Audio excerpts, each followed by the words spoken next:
213 Rock Vinyl Times Classic Rock Radio, Sword Vigor Power Paladin. 213 Rock Vinyl Times Classic Rock Radio, elle est en direct ce soir et depuis, je pense, l'Islande, on a Ingi, le guitariste, en direct. Hi Ingi, nice to meet you. Very nice to meet you. Yes, how are you, Ingi? I'm very good, and you? Yes, I'm doing great. I'm very happy for talking to you on air tonight on my show 213 Rock, hosted by Vinyl Times Classic Rock Radio. As you know, we are based in Paris, France, and thank you, Ingi, for accepting my live invitation for the second time, because the first time, I think 3 or 4 years ago, it was Bjarni. Yeah, that makes sense. Yeah. Yeah, ok. Donc ce soir en direct, on a Power Paladin. Le nouvel album s'intitulera Beyond the Reach of Enchantment, donc originaire d'Islande. Power Paladin s'est imposé comme l'une des révélations les plus enthousiasmantes de la nouvelle vague power metal avec son premier album With the Magic of Windfyre Steel. Le groupe démontrait déjà une vraie identité portée par une énergie sincère, une écriture bien inspirée. Aujourd'hui, Power Paladin revient avec son deuxième album Beyond the Reach of Enchantment, dont la sortie européenne est prévue pour le 27 mars prochain, avec 8 titres à présenter aux fans, comme avec les chapitres d'une grande saga et un artwork qui évoque davantage le voyage, la quête intérieure que la simple bataille. Beyond the Reach of Enchantment s'annonce comme une étape décisive dans leur évolution. So, Ingi, how are you feeling just few weeks away from the new release Beyond the Reach of Enchantment? Well, extremely excited. It's been, like you said, 4 years since we released anything else, our first album. So yeah, having something new out in the world is extremely exciting, and we're very proud of this record. Yeah, I think it's gonna go over great. I hope people will like it. Effectivement, donc totalement excité, le groupe, enfin lui-même déjà, et puis le groupe aussi bien évidemment, avant la sortie pour le 27 mars prochain. Et puis c'est une énorme surprise. C'est vrai que le premier album, il a reçu un accueil international, ils en ont même été surpris, mais bon, en tout cas il faut quand même évoluer, et c'est vraiment en tout cas ça a été une belle expérience. And your debut album with the magic of Windfyre Steel was a huge surprise for the international scene. What experience did you carry with you while working on the new album Beyond the Reach of Enchantment? I think it's mostly workflow based in the way, because we record the album ourselves. I record most of I record almost everything for the album, so it's for me just learning how to do it more productively without any hesitations or any workflow clogs. Yeah, and then also just, I think in some ways to be a little bit more carefree about what you're writing. You don't have to overthink every song. You can also just, enjoy the process.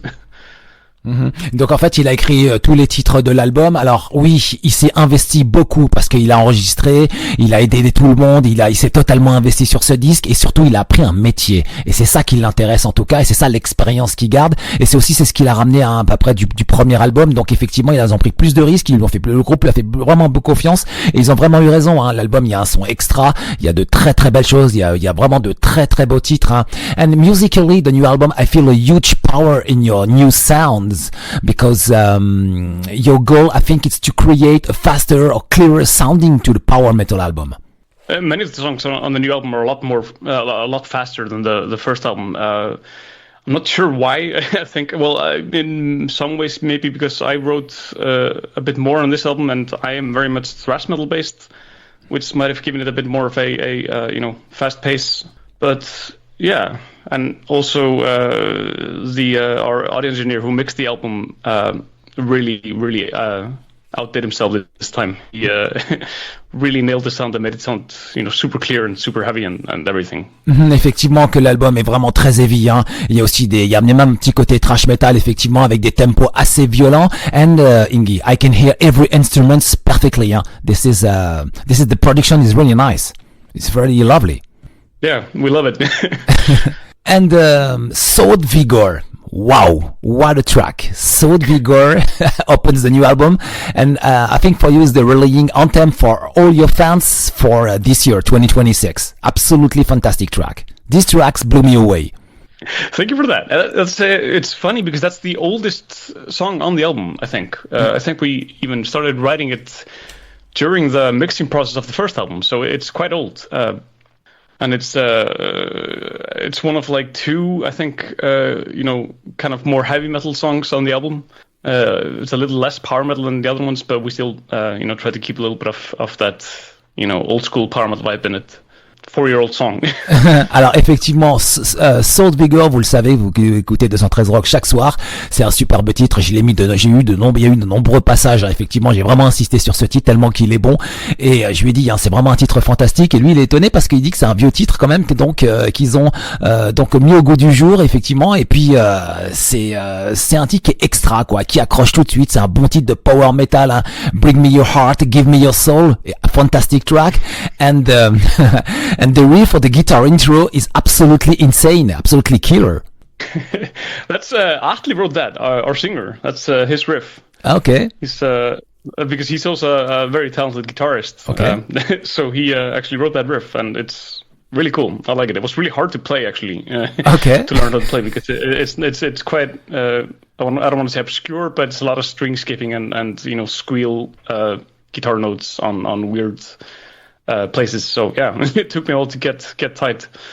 Alors oui, sur le titre de l'intro du début, donc c'est le chanteur effectivement qui joue aussi très bien de la guitare, qui a écrit effectivement tout l'intro, et lui il dit que c'est quand même un peu difficile à jouer par moment et tout, donc mais en tout cas le titre il est super accrocheur, c'est vraiment un bon titre et il met de bonne humeur, et dès le départ il met déjà l'ambiance au niveau tempo, au niveau de l'album, hein. C'est vraiment un titre qui tue, hein.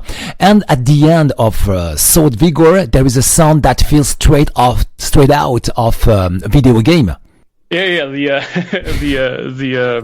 what's it called? The synth part. Yeah. That's some production layer I did. I'm using, I think, 3 different types of synths overlapping each other, and it just ended up sounding like Sega Mega soundtrack, like a Mega Man kind of something thing. So yeah, came out cool. Yeah, some people from the audience are talking with me now, actually, through my messenger, as they say that this track's absolutely fantastic. Yeah, from the audience now. Yeah, some people, yes. Thank you guys. And alors oui, effectivement, donc il y a le riff de fin, hein, il y a cette espèce de jeu vidéo. Alors oui, c'est pour le fun en fait, et puis c'est vraiment cool, ils sont si fans de jeux vidéo, ils ont mis ça à la fin et ça surprend. La première fois quand on écoute, effectivement que ça surprend. And what about the music video? Maybe it's the music video of the year. 5 nights in a car drinking beer. Yeah. That video was something that we joked around about for a while. We never actually thought we'd be able to do it because helmets like that and armor is expensive. Yeah. But just by pure luck, a friend of mine sent me a link to a friend of his selling these helmets for dirt cheap. So we bought, I don't know, I think 10 from this guy, 10 helmets, and decided, okay, we have the helmets, let's just figure out the rest of the costumes and do this. So yeah, and we shot it in we found also the director, Atli Guðlaugsson. Okay. He's the guitarist from Auðn. He's the guy that directed the video. Okay. And he's probably the only person who we could have talked to would have gotten the joke as well. So he managed to deliver the video for us quite well. I'm not sure a lot of other directors would have managed to pull that off. Alors effectivement, le clip vidéo, c'est peut-être le clip de heavy metal de l'année, hein. C'est un clip totalement délirant encore. En fait, ils se sont pas pris au sérieux. Ils ont fait un clip, mais alors le budget il doit pas dépasser les 10 €. Hein. Mais alors c'est tellement que c'est fun à l'intérieur. Ils ont des espèces de tenues, enfin de chevaliers, mais en mode kitsch. Mais vraiment, c'est trop marrant quoi. En fait, c'est vraiment marrant, c'est très fun et il y a une excellente ambiance. Hein. Puis il se passe plein de choses à l'intérieur. Hein. And tell me, which member is completely drunk while the others are changing the rear tire? Yeah, which member in the band? Yeah, that's probably me. That sounds like me. Okay, and there is a fight too. Yeah, yeah. Yeah. That's. Yeah, I think I get the feeling that the band had an awesome day during the shoot. Sorry, one more time? Yeah, I said I think the band got the feeling had an awesome day during the shoot. Oh yeah, for sure. It was really fun. It was quite cold, but definitely worth it. Alors effectivement qu'ils ont passé une excellente journée. Alors on y voit donc des scènes avec effectivement une petite baston tout à fait marrante, et aussi donc ça a été produit effectivement par un de leurs amis qui joue dans un autre groupe et qui était le seul, je pense, enfin il pense qu'il était le seul capable de pouvoir être le réalisateur. Donc c'est un de leurs potes, je crois que c'est un groupe qui s'appelle Helm, je crois, et du côté de l'Islande, et donc il a réalisé le clip, effectivement il a pris sa caméra, il a fait la production, etc. En tout cas, et ils ont passé une énorme journée, quoi. And next track, Glade, Lords of Athel, Loren. Wow. I think it's a deep dive into the Warhammer fantasy universe.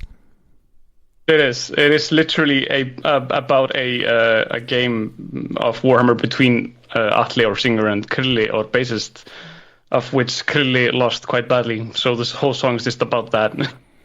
Alors effectivement, donc c'est concernant les jeux fantasy, un peu fantasme, c'est-à-dire des Warhammer. Donc c'est là été tiré Glade, Lords of Athel, Loren. Donc toute l'histoire, and the music video, the visual use the illustration that like they're from old playing game rules book or ancient grimoires.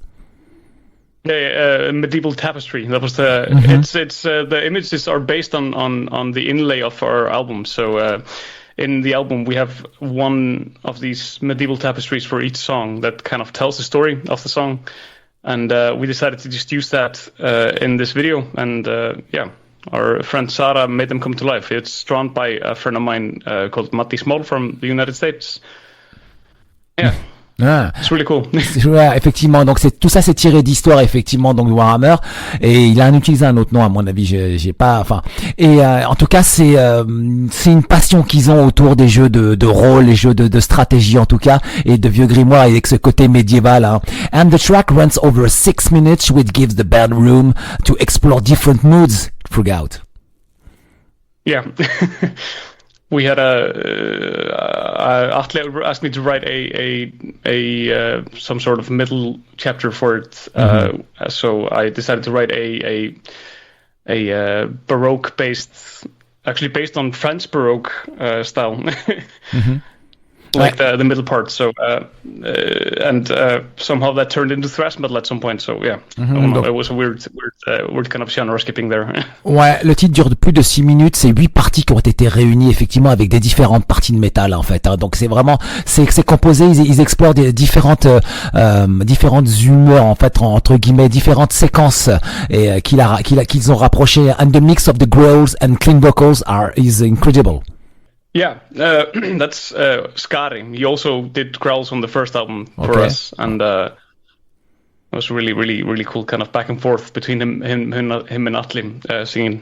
Effectivement, donc un de leurs amis et Atli, ils ont fait, il y a un côté effectivement voix death metal, growl, et effectivement une voix clean qui est vraiment très intéressante. Hein. And the next track I would like to talk about with you now, it's the Arcane Tower. Wow. The Arcane Tower. I found this song very mystical and powerful. Yeah, it's a very, like, we got really lucky with our guest vocalist there, Tommy Johansson. Yeah. And like the song is fantastic. That's also something that Atli, our singer, wrote, and it's just one of the, probably, I can say this because I didn't write the song, so I can say it's one of my favorite power metal songs of all time, I think. And it came out really great with Tommy singing over that. Effectivement, il est très fier d'avoir Tommy Johansson, ex-Sabaton, qui est aujourd'hui au sein de Majestica. Donc, qui chante sur ce titre The Arcane Tower, qui est vraiment un titre mystique et puissant. Hein. And I love, Ingi, I love the epic part, middle section. It's both progressive and woodsy, like something happening too. Are you talking about the choir part? Yes. Or yeah. Yeah. Yeah, and something strange happened. Something strange happened. I think it was like a wave energy passing through me. I think it's strange. Really? Okay. Yeah. Yeah. No, it's a fun, like, it builds up at least for the part that comes after it. So. Yeah, but the middle section is very interesting, very progressive. I love it. I'm glad. Yeah, it's great. But I say that between progressive and woodsy. Yeah, it's strange. Yeah, it's strange. Yeah, it's strange, but I think it's a great connection with the artwork. Yeah, I agree. Alors oui, effectivement, donc il y a ce titre alors qui est très intéressant, qui est The Arcane Tower, avec ce côté épique, avec effectivement il y a Tommy donc Johansson de Majestica avec Sabaton qui est dedans, qui chante, et puis il y a au milieu il y a cette section qui est à la fois progressive et très forestière en fait, hein. Et il se passe quelque chose. Je vais expliquer quand j'écoute ce titre avec la section vraiment au milieu progressif, calme, l'impression d'être au milieu de la forêt. Il y a comme un fluide qui traverse, qui vous touche en fait, hein. Et ça c'est ça la partie étrange en tout cas, hein. And do you think this track could be the next your music video? This track? Yes. You never know. Okay. It might be. Okay. We'll figure it out. Never know. Never say too much. Never know. Ok, alors effectivement, pour l'instant, j'ai essayé de lui tirer des verres du nez, mais j'ai pas réussi en fait, pour savoir si ce titre était peut-être le prochain clip vidéo, mais pour l'instant, il s'est pas lancé encore, hein. Il a rien dit. Il me dit pourquoi pas, peut-être. Il sait pas. Enfin, il sait pas. Il a pas voulu me donner la réponse. J'ai essayé en tout cas. And the next track, Aegis of Eternity. Yeah, it's more compact and powerful, because the rhythm are very solid. Yeah, this track acts like a central pillar in the balance of the new album. Which track? One more time. Sorry, I didn't hear. Aegis of Eternity. Yeah. That's our Metallica song, our Metallica power metal song.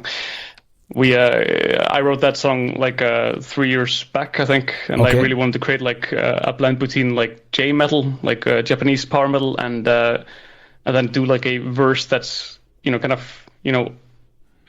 Black Album Metallica sounding stuff. So it came out kind of weird, but in the end we really liked what happened. Mm-hmm. Alors, Aegis of Eternity, c'est un titre beaucoup plus heavy avec de grosses guitares, effectivement, fortement influencé par le son Metallica Black Album, et aussi il y a un côté japonais, côté aussi japonais. Et puis il a été écrit il y a 3 ans déjà, donc c'est un titre qu'il avait déjà en stock, hein, et qui est placé au centre de l'album pour un équilibre, pour le parfait équilibre, hein. And next track is Valediction. Yeah, Valediction is a progressive piece, nearly 10 minutes long, that closes the story of the new album. That is my second attempt to write a ballad, but utterly failing after just the intro. So it's it turned into this kind of I don't know explain it. Again, it's kind of thrashy, but it also includes a chorus that I'm quite proud of. The chorus itself is based upon a song by the Renaissance artist John Dowland, if anybody knows him. It's a lute player from the 1400s. Okay. And it's based upon one of his songs, a refrain from a song called Flow My Tears. So it's kind of repurposing of that build-up. So I'm very proud of that chorus, actually, utilizing that. And yeah. Alors au départ, le titre Valediction, celui qui clôture l'album, devait être une balade, enfin quelque chose de quand même. Et en fait, plus il écrivait le titre, plus il a senti qu'il pouvait mettre des titres d'un côté un peu plus heavy, effectivement des parties un peu plus heavy, et il y a aussi une partie de joueurs de lutte, hein, d'après ce que j'ai compris. Donc en fait, donc ce titre c'est un véritable challenge. 10 minutes, hein, vraiment 10 minutes, et avec des rythmes, avec des changements de rythme jusqu'à l'émotion finale, hein. I said this track is very 10 minutes track is a challenge with rhythm changes leading up to the final emotion. Yeah, we're practicing it for our release show right now. It's kind of hard to play. Mm-hmm. So it's a lot of drive, but it's really fun to play as well. So we're okay with the hard work that goes into trying to play it. Mm-hmm. Très difficile à jouer en concert, effectivement, comme titre, mais en tout cas super titre, il adore, et vraiment il y a un côté fun, hein. And the rhythmic guitars are very heavy and hard rock in the vibe of Wolf of Man from Accept. Yeah. Pure heavy metal. Yeah, pure heavy metal. Effectivement que c'est un titre de pure heavy metal, et je pense aussi en même temps avec ce petit côté Accept, Wolf of Man au niveau des guitares. And who is the female voice on the track? Because I have no information about that. That's our friend Sarah Rudd, who actually did the Glade Lord's video and also did our logo and okay. And yeah, she's just a good friend of ours that has worked with us on a lot of the visual aspects of the album, but she's also a fantastic singer. She's just insanely good, and so we were really happy to get her to sing on that song. Mm-hmm. It just happened kind of randomly, because we were recording background vocals, and she was helping out with that as well. So I asked her to actually just come in and try to sing this part, and she just nailed it in like take number 1. I think it's insane. So okay, we just used that on the album. In take number 1, wow. Ok, alors effectivement.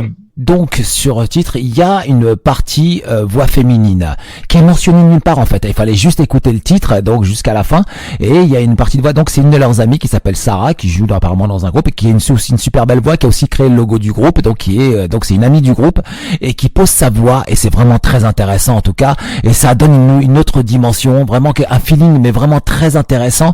Et donc pour clôturer cet album avec le titre Valediction, allez en direct ce soir dans 213 Rock Vinylestimes Classic Rock Radio Power Paladin, l'album Beyond the Reach of Enchantment qui sera disponible pour le 27 mars prochain. Voici donc le track listing. L'album ouvre avec Sword Vigor, en 2 Glade Lords of Athel Loren, en 3 The Royal Roll, en 4 The Arcane Tower, en 5 Aegis of Eternity, en 6 Camelot Rock City.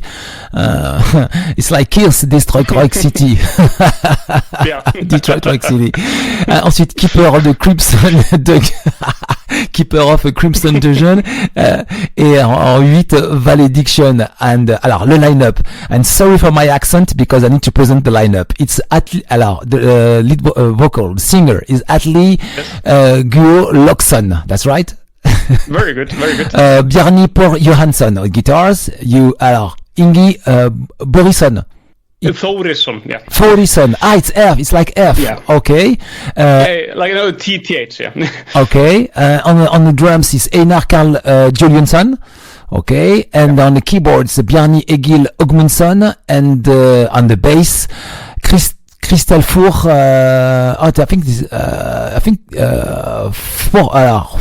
Þorsteinsson. Yeah, there you go. Kristleifur Þorsteinsson. Oh, sorry. His name is not easy. You have it's unbelievable. I think it's impossible to talk your language. Yeah, I know. It's very complicated for us. Yeah, I agree. For me as well. So it's a weird language. Okay, 213 Rock Vinylestimes Classic Rock Radio. One more question before the end, please. Any plans for European tour, maybe this year or next year? Hopefully we can do something in the upcoming year, or later in this year or next year. Right now we have nothing planned because I guess we're missing the festival slots. I mean, we're releasing this album late, but we're always trying to work on something, so we never know. Ok, never know, effectivement. Donc pour l'instant ils ont rien de concret, rien de prévu, mais à mon avis ils doivent travailler en sous-marin, c'est normal. Et donc peut-être des festivals aussi, et pourquoi pas venir en fin d'année ou l'année prochaine. En tout cas, ça pourrait être dans les plans. 213 Rock Vinylestimes Classic Rock Radio. So Ingi, thank you very much for this live interview. What is your message for the audience tonight, please? Well, check out our album if you want to. We're very proud of it, at least, so it's probably good. And yeah, thank you for listening. Ok, 213 Rock Vinylestimes Classic Rock Radio. Voici tout de suite le single Glade Lords of Athel Loren. Je rappelle, le nouvel album donc s'intitulera, et surtout sera disponible pour le 27 mars prochain. L'album s'intitulera donc Beyond the Reach of Enchantment dans 213 Rock Vinylestimes Classic Rock Radio.